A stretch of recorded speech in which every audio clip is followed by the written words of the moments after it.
My name is Ashley McElveen, and just a few quick things about me is that I'm 22. I'm a senior in the Special Education Palmetto College program, and the week that I graduate from USC-Aiken, I will be starting my master's degree at Clemson in early childhood, and hopefully I'll be doing that while I teach in the upstate. I'm also engaged, and I will be getting married this summer in June. My preferred email is my USC-Aiken email. I get it on my phone as well as my laptop. It's aem2@usca.edu. So summarizing the information from Module 1 is that social emotional learning is foundational to a child's development, and it's how we learn and manage our emotions. And a lot of things play into this, and I didn't realize it. And just a few are knowledge, attitude, managing emotions, creating and maintaining positive relationships, empathy, and making responsible choices. And there are 5 components to social emotional learning. It's self-awareness, self-management, responsible decision-making, relationship skills, and social awareness.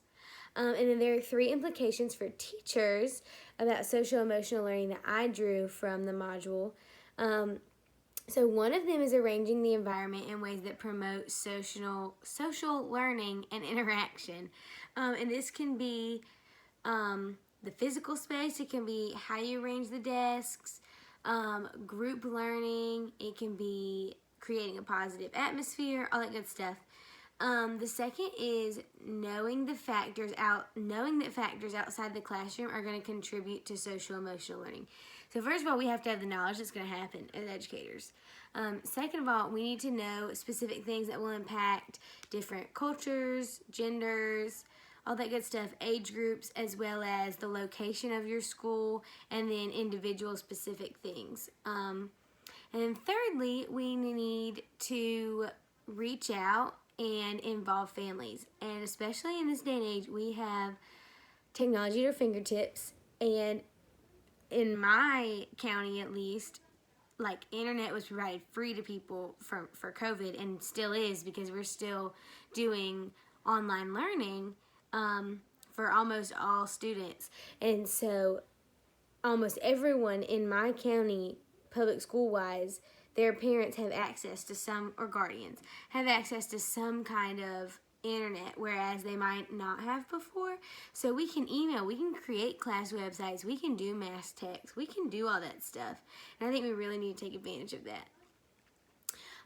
So to describe my current practicum placement, I had some issues, but that's not important. So I observed for 1 hour a week an inclusion class, and it's very interesting. It's a 3rd grade inclusion class because, so there is the general education teacher and the special education teacher, and there are 7 special education students, and then there's like 13 general education students. And we entered phase 1 of hybrid 3 weeks ago, I think, in my district. And phase 1 was that anyone with an IEP was allowed to go back to school. So those 7 students are in school, and they are sitting all in the same classroom, but social distanced with their masks on, in the same room as the teachers while the teachers are teaching. And so if one of them forgets to turn their mic off or something, there's this horrible echo. But then everyone else is in the comfort of their home, so you can actually see their face because they don't have masks on. And it's very interesting, behavior-wise, to see a teacher step out of the frame on their own, like, Google Meet window, and then into the frame on a student, and then, like, the laptop shuts or something, or you can, like, hear it in the background. It's very interesting. It's very entertaining, and I'm learning a lot from it. And then I'm also observing and going to do my lessons in a 5K general education classroom at the private school that I teach art at part-time. And this class has 2 students with IEPs in it, and I've been observing in there. It is interesting to see 5K in a pandemic, because like there are no centers, there's not tables or groups. Everyone has a desk. Like they're in like second or third grade, but they're little 5-year-olds. And they sit in rows, and it's kind of sad, but also I'm learning a lot from my teachers about like what challenges they're overcoming, how they are incorporating cooperative learning and collaboration and like small groups in safe ways. And then in my own classroom, I'm a part-time art teacher at that same school, and I teach kindergarten through 8th grade art Mondays and then Wednesdays through Fridays. And last year I had a classroom. It's a really small classroom, but I had 3 long tables with benches on both sides. And so I was able to do a lot of the like social emotional learning with the arranging of the environment to promote social learning interactions, and I would do collaborative art projects, and we would help each other out, and we would critique each other's work and all that good stuff. But that can't happen this year because of COVID. And so my room was just too small. It was not conducive for social distancing. And so it's kind of like my office. It's kind of nice because I have all of those tables to use to organize supplies and papers and stuff. But I put anything I need for the whole day in a cart, and I drag it around the school, and I unload it in every single classroom, and I teach art right there in that classroom.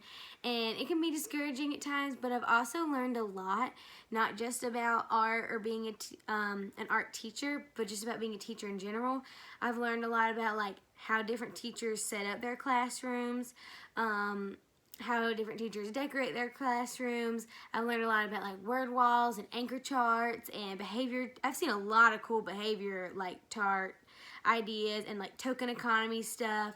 And so I'm learning a lot just about like classroom setup, and I've gone to more classrooms this year.